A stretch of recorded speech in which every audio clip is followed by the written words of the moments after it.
I would like to acknowledge that this video is being filmed on the traditional lands of the Wurundjeri people of the Kulin Nation. I pay my respects to their elders past and present, and extend that respect to any Aboriginal, Torres Strait Islander or First Nations people who may be watching this video today.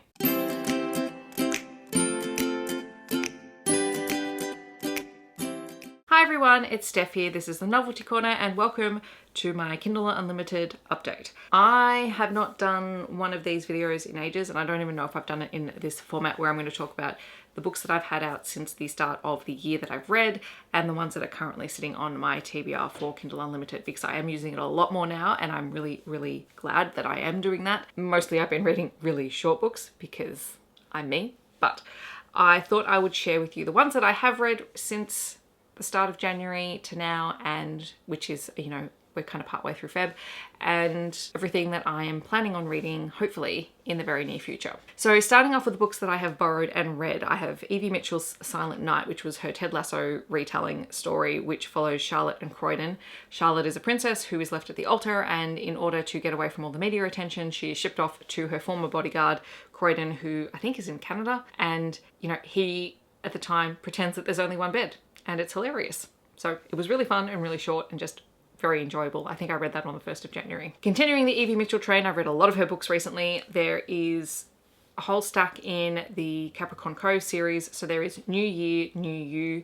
This is about Emily and Kelvin. It is a second chance romance / marriage in trouble story, but it does feature a character who has an eating disorder, so be aware of that going into it. There is The Shake Up by Evie Mitchell, which follows Anika and Mac. This is about a one-night stand that turns into a relationship. Anika is a chef and she meets Mac out of town, and he happens to be moving to town for work. And so they end up encountering each other and end up sharing an apartment. There is As You Wish, which is the Halloween short story. It is a brother's best friend romance and it's really fun. I talked about this recently where they play some old school party games around a campfire and, you know, feelings are forced to be confronted. Following that was You Slay Me. This one is Farrah and Wolf's story. It is a reluctant rock star. There are some elements of ASMR incorporated into the story, which was also very cool to see. I haven't seen that done before. Moving out of the Capricorn Cove world for Evie Mitchell, I also read Runner, which is the first book in her MC post-apocalyptic story set in Australia. This one does feature a pandemic-like virus that has wiped out a lot of the population, so be aware of that going into it. But I did really enjoy this and it was nice to see an MC romance set in Australia. Then there was The Frock Up, also by Evie Mitchell. This one is about Millie and Ash. This is based on a real life experience that Evie had. I've talked about it a lot, where she had a moment where she had to be ripped out of a skirt in a clothing store, and this story is about Millie who goes into a store, tries on this most amazing dress, gets stuck in it and has to be ripped out of it by this very hot guy. Like, she's horribly embarrassed, doesn't think she's ever going to see this guy again, and then it turns out he hires her to do a job for his company and they end up falling in love. And then the final Evie Mitchell book that I had read on KU was Peer Pressure. This one is about James and Hazel. They've been best friends for ages. They're co-workers. James is a billionaire. He's the brother of Ash from The Frock Up. So they're both billionaires. They own this company, and Hazel has worked for them for ages, and she is engaged to be married, but then her fiance leaves her and then is very quickly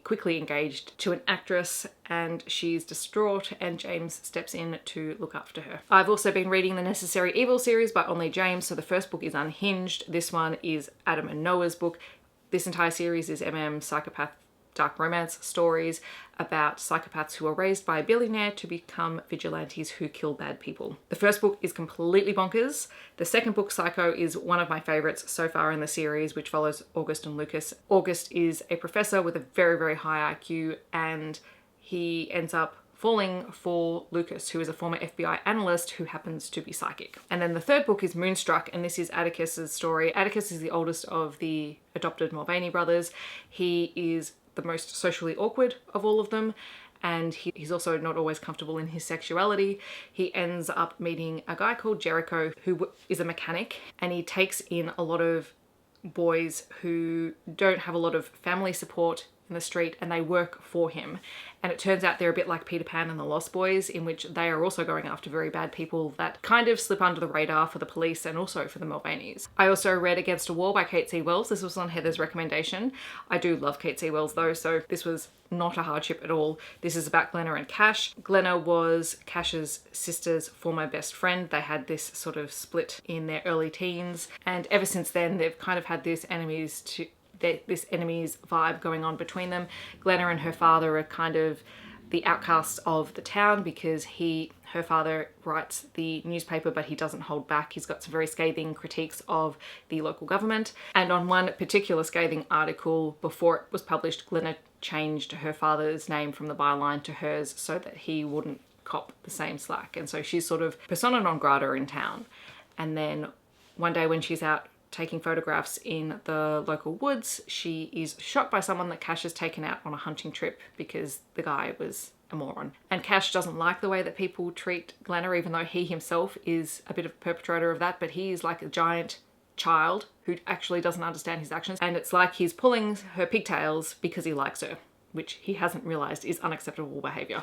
So eventually they end up in this sort of fake dating situation, and it is really great to see how these characters evolve throughout the book, and I really enjoyed it. I also read Shay by Jessica Gadziala. This is the third book in the, oh gosh, I'm forgetting the title name.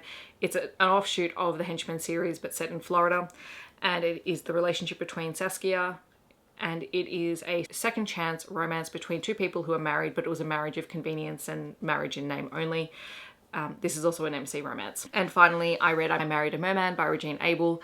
This is the fourth book in the Prime Mating Agency series. It was not my favourite in the series. It does feature a merman character who was great, and I loved that world. I just wasn't overly thrilled with the two main characters in this book. And then finally, the books that I have out borrowed that I have not read yet that I'm hoping to get to soon include Gloam by Lily Mayne. This is the fourth book in the Monstrous series. I have read the previous 3.5 books, and I would really, really like to get to this one soon. I have a couple of books featuring angels because I was planning on trying to read a few more angel books to see if I can get some more recommendations, because it's something that I love, but I don't always see done in a way that I really enjoy. So there is Feather by Olivia Wildenstein, and also One Night in Garoureve. I'm not even going to pronounce that right. One Night in Garoureve by L.M. Drew. Heather had recommended Dipped in Holly by Dana Isley, which I would like to pick up at some point. This is a Christmas one, and I know there is a Valentine's Day one that has just been released. Also recommended by Heather are two Aveda Vice books, Skin and also Fear and Other Love Languages. I also have Crashed by Julie Kriss. This is a book that I found because it features a hero in a wheelchair, and also Mountain Trial by J.R. Pace, which again has a hero in a wheelchair. I also have a bunch of Christina C. Jones books that I would like to pick up because I would like to read more of her books. There is Equivalent Exchange, which I don't really know all that much about.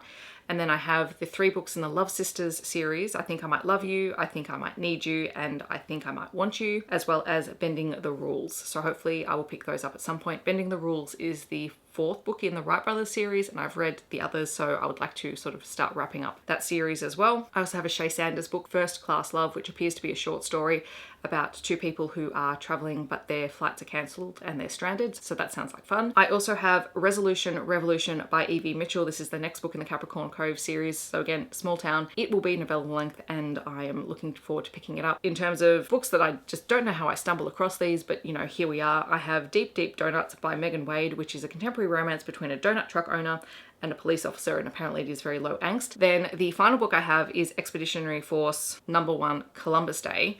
This one is by Craig Allenson. Sorry, I have to look down because I never remember names. This one was recommended to me by JT, who is Bree's husband, because we were talking about how I also like reading sci-fi books, but I don't read them very often. And I think she was talking to him about the fact that I read sci-fi, and he'd made this recommendation. So I saw that it was on KU, so I downloaded it, and I will hopefully pick that up soon as well, which is nice to get something different from all my romance recommendations. I feel like I've just talked a mile a minute, and I really apologize for that. Sometimes I just can't help myself. In the comments below, I would love to know if you have read any of these KU titles, or if you have other recommendations for me, because I do try and keep a list of those so that I can always go back and find things when I feel like just picking up something random. If you want to let me know that you're here but you don't want to leave a comment, feel free to leave your favorite emoji down in the comments. I hope that wherever you are in the world, you're staying safe and healthy, and I will see you in my next video. Thanks so much for watching. Bye everyone.